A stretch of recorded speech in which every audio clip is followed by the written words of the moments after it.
할렐루야. 우리 앞뒤 옆 사람과 이렇게 인사합니다. 오늘도 하나님 편에 섭시다. 오늘도 하나님 편에 섭시다. 아멘. 담임 목사님께서는 발인 예배의 인도로 인해서 제가 말씀을 전하게 되었습니다. 담임 목사님의 사역과 건강 위해서 계속 기도해 주시기 바랍니다. 오늘은 사무엘하 16장 사실 1절부터 23절까지 보려고 했는데요.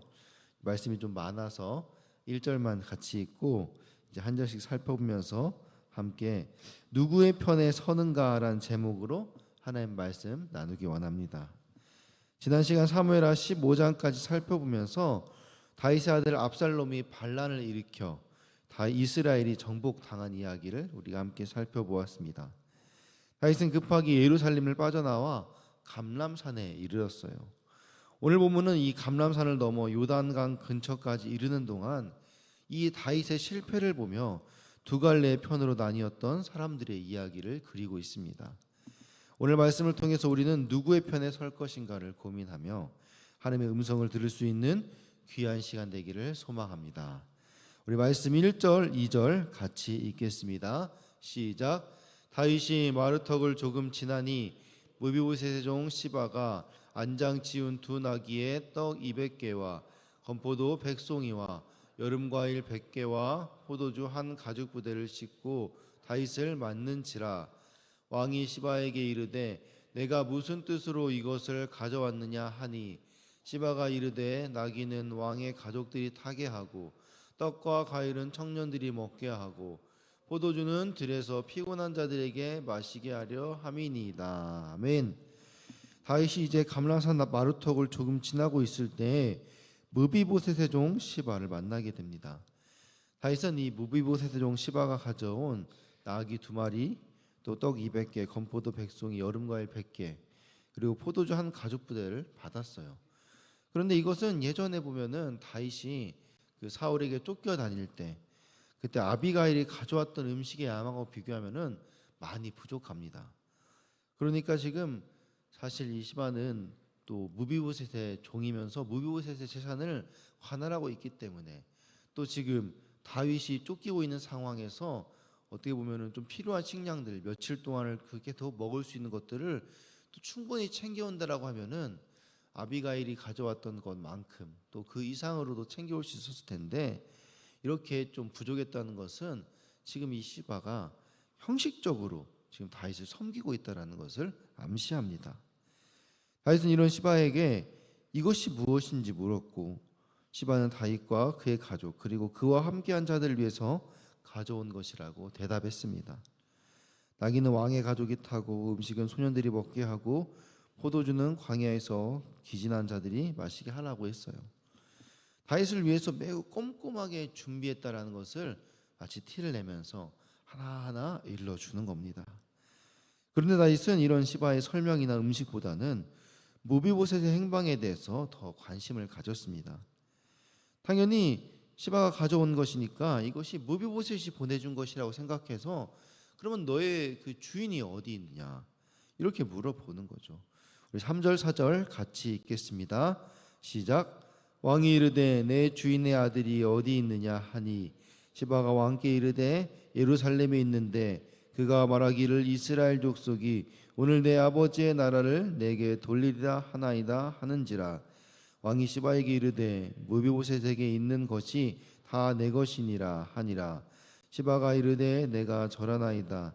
내 주 왕이여 내가 왕 앞에서 은혜를 입게 하옵소서 하니라. 아멘. 3절에서 이제 시바가 말하는 그 주인은 사울이고 그의 아들은 사울의 손자 무비보셋을 말하는 거예요. 다윗이 무비보셋의 안부를 묻자 무비보셋이 예루살렘에 있으면서 이스라엘 족속과 함께 그러니까 아버지의 왕국 즉 사울의 나라를 다시 세울 것이다 라고 이렇게 거짓말을 합니다. 그래서 다윗을 따르지 않고 예루살렘에 남아있는 것이라고 거짓말을 늘어놓는 거예요. 시바의 말을 듣고 다윗은 더 알아볼 생각을 하지 않고 의심하지 않고 무비보셋의 재산을 모두 다 시바에게 넘겨줍니다. 시바 입장에서는 다윗의 나라에서 지금 사울 집안의 그 신하로 사는 것보다는 그것이 더 이상 출세의 길이 열릴 수 없다는 것을 알고 이제 빨리 이 기회를 틈타서 다윗의 편에 서는 거죠. 기회가 생기자 재빨리 무보셋을 배반하고 다윗에게 온 것입니다. 그러나 나중에 사무엘하 19장을 보게 되면은 무보셋은 다윗을 배반하지 않았고 이 시바의 말이 다 거짓말이었다는 것이 밝혀집니다. 우리 본문 5절 6절 같이 읽겠습니다. 시작. 다윗 왕이 바울임에 이름에 거기서 사울의 친족 한 사람이 나오니 게라의 아들이요 이름은 시므이라. 그가 나오면서 계속하여 저주하고 또 다윗과 다윗 왕의 모든 신하들을 향하여 돌을 던지니 그때 모든 백성과 용사들은 다 왕의 좌우에 있었더라. 아멘. 다윗 왕이 이제 바울임에 이르렀을 때 사울 족속이었던 시므이가 나와서 다윗을 저주합니다. 이 바울임은 사울의 지파였던 베냐민 지파가 사는 곳이에요. 그러니까 다윗이 이제 사울의 고향 땅을 지나니까 사울 가문의 이 무너진 책임을 모두 다 다윗에게 돌리면서 시므이가 돌을 던지며 저주한 거예요. 사울의 나라를 다윗이 물려받은 게 아니라 다윗 때문에 지금 사울의 나라가 망하고 다윗이 그 자리를 차지하고 있다라고 얘기하는 거죠. 우리 7절 8절 같이 읽겠습니다. 시므이가 저주하는 가운데 이와 같이 말하니라. 피를 흘린 자여 사악한 자여 가거라 가거라. 사울의 족속의 모든 피를 여호와께서 내게로 돌리셨도다. 그를 이어서 내가 왕이 되었으니 나 여호와께서 나라를 내 아들 압살롬의 손에 넘기셨도다. 보라 너는 피를 흘린 자이므로 화를 자초하였느니라 하는지라. 아멘. 시므이는 다윗을 피 흘린 자 사악한 자라고 저주합니다. 왜냐하면 다윗이 사울의 자리를 차지하면서 특히 그 사울에 가면 사람들을 많이 죽였기 때문에 다윗이 그런 잔악한 자라고 이야기를 하는 거죠. 특히 사울의 군대 장관이었던 아브넬이나 또 사울의 손자였던 이스보셋의 죽음이 다 다윗 때문이라고 생각했던 거죠. 시므이가 다윗을 향하여 가거라 가거라 이렇게 말하는 것은 이제 왕자의 자리로부터 계속해서 멀어지라고 저주하는 것입니다. 결국 그렇게 멀어지다가 저 멀리 가서 전쟁터에서 죽으라는 의미가 담겨져 있는 거죠. 시므이는 다윗이 사울 가문의 피를 많이 흘려서 왕이 되었기 때문에 결국 그 대가로 그 나라를 압살롬의 손에 넘기셨다라고 말합니다. 결국 다윗이 겪는 이 지금의 고난은 사울 집안의 피를 많이 흘렸기 때문이라고 말하는 거죠. 우리 9절에서 12절 같이 읽겠습니다. 수르야의 아들 아비새가 왕께 여짜오되 이 죽은 개가 어찌 내 주 왕을 저주하리이까. 청하건대 내가 건너가서 그의 머리를 베게 하소서 하니 왕이 이르되 수르야의 아들들아 내가 너희와 무슨 상관이 있느냐. 그가 저주하는 것은 여호와께서 그에게 다윗을 저주하라 하심이니 내가 어찌 그리하였느냐 할 자가 누구겠느냐 하고 또 다윗이 아비새와 모든 신하들에게 이르되 내 몸에서 난 아들도 하물며 이 베냐민 사람이냐. 여호와께서 그에게 명령하신 것이니 그가 저주하게 버려두라. 혹시 여호와께서 나의 원통함을 감찰하시리니 오늘 그 저주 때문에 여호와께서 선으로 내게 갚아주시리라 하고. 아멘. 수르야의 아들 아비새가 시므이를 죽은 개라고 부르면서 자신이 그의 머리를 잘라버리겠다라고 그렇게 말합니다. 아비새가 그렇게 분노하자 다윗은 내일이니까 그냥 신경 쓰지 말아라 이렇게 말합니다. 오히려 다윗은 이 시므의 저주를 하나님의 뜻으로 받아들입니다. 그래서 다윗은 시므에게 화를 내지 않았어요. 그러면서 어느 누가 시므에게 왜 그렇게 말하느냐라고 할 수 있겠냐라고 하는 거예요. 왜냐하면 지금 다윗은 자기 아들도 자신을 죽이려고 하는데 하물며 다윗에 의해서 왕족 가문의 혈통을 빼앗겼다라고 그렇게 생각한 베냐민 사람들이 나를 저주한 게 당연한 게 아니겠느냐. 혹시 저들의 말처럼 내가 피를 많이 흘렸기 때문에 하나님께서 저들의 말을 통해 나를 저주하는 것일지도 모른다. 그러니 그냥 내버려 두어라. 다윗이 이렇게 의연하게 하나님의 뜻을 받아들이고 있는 것입니다. 하나님께서 나의 억울함을 아시면은 하나님께서 이 모든 것을 다시 선으로 갚아주실 것이라고 그렇게 자신의 믿음을 선포한 것이죠. 우리 13절 14절 같이 읽겠습니다. 다윗과 그의 추종자들이 이 길을 걸을 때 산비탈로 따라가면서 저주하고 그를 향하여 돌을 던지며 먼지를 날리더라. 왕과 그와 함께 있는 백성들이 다 피곤하여 한 곳에 이르러 거기서 쉬니라. 아멘. 감람산 비탈을 내려간 동안 시므이는 다윗을 향해 계속해서 저주하고 돌을 던지고 흙을 뿌렸습니다.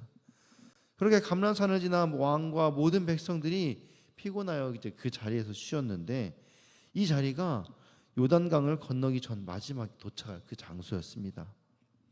우리 15절 16절 읽겠습니다. 압살롬과 모든 이스라엘 백성들이 예루살렘에 이르고 아히도벨도 그와 함께 이른지라.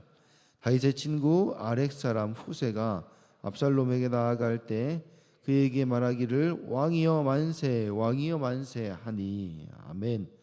하면 예루살렘에서는 이제 압살롬과 이스라엘 백성들이 도착했어요.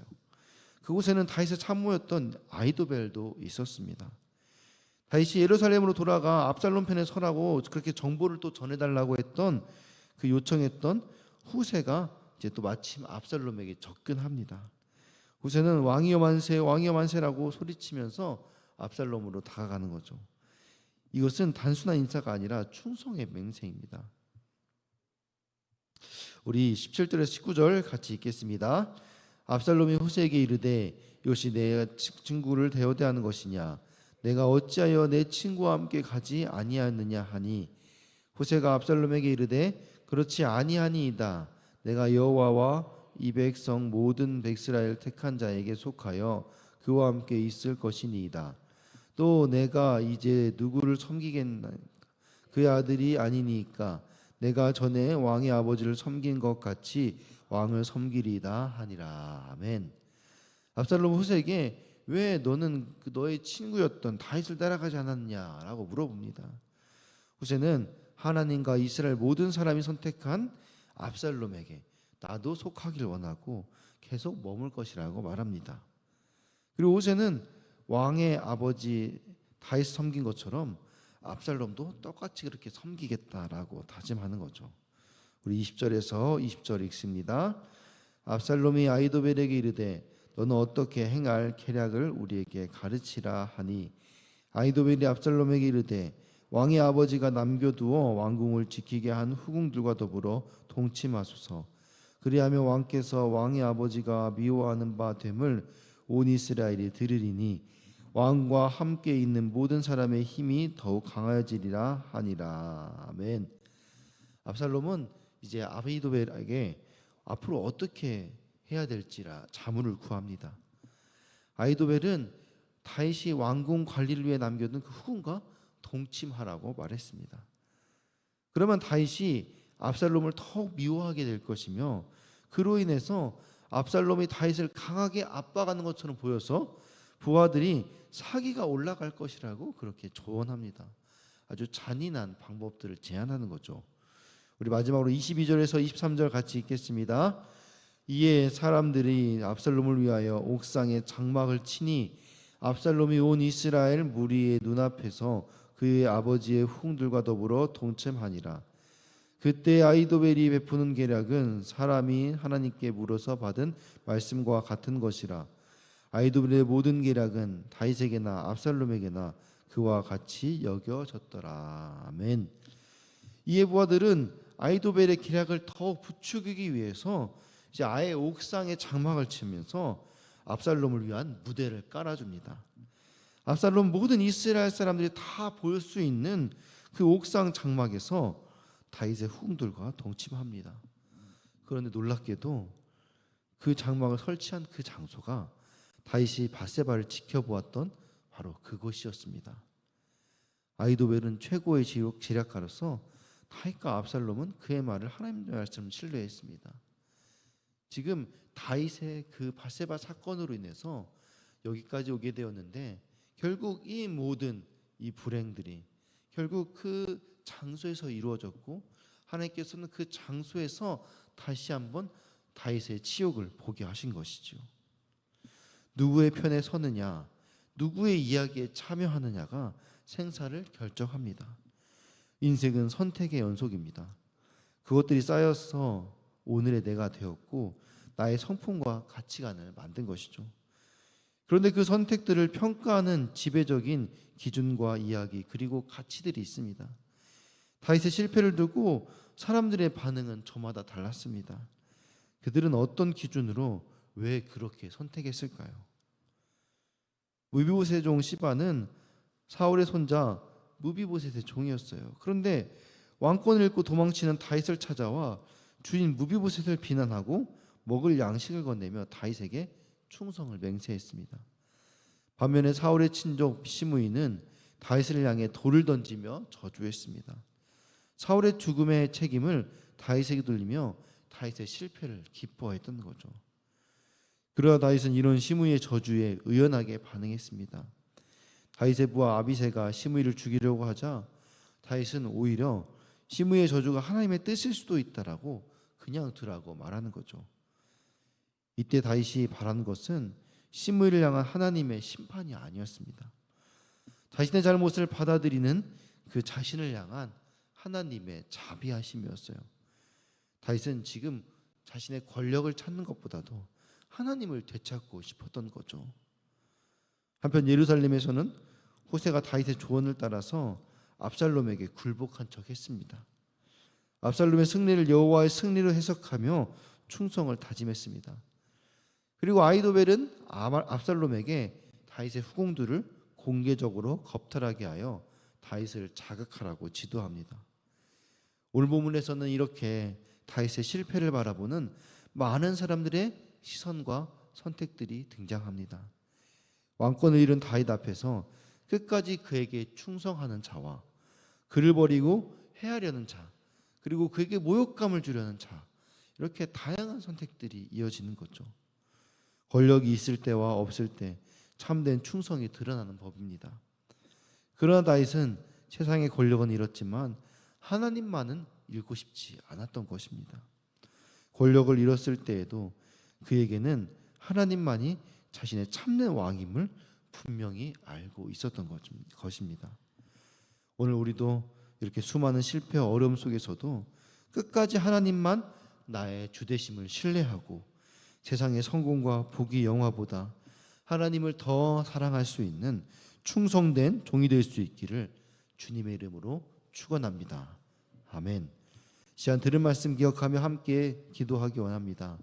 시간 같이 기도하실 때 실패와 성공에 따라 대하는 태도가 변하는 그런 간악한 자가 되지 않고 인격과 가치를 따라 끝까지 믿어줄 수 있는 좋은 그리스도인이 되게 하여 주시옵소서. 고난과 어려움 속에서도 하나님만이 나의 삶의 참된 왕이심을 끝까지 신뢰하며 충성하며 나아갈 수 있게 하여 주시옵소서. 특별히 3월 30일 임직 예식이 은혜롭게 준비되고 하나님을 사랑하는 귀한 일꾼들이 많이 세워질 수 있도록 순천동 성전부지 그린벨트를 하나님의 때 하나님의 방법으로 열어 주시옵소서. 올림픽파크 보레온 아파트 12,032세대 4만 명의 오늘 구원하는 일에 우리 교회를 사용하여 주시옵소서. 몸과 마음으로 고통받는 성도님들 치유하여 주시고 그들을 돌보는 가족들 위로하여 주옵소서. 각자의 기도 제목 위하여서 사랑하는 주님의 이름 세 번 부르고 같이 기도하시겠습니다. 주여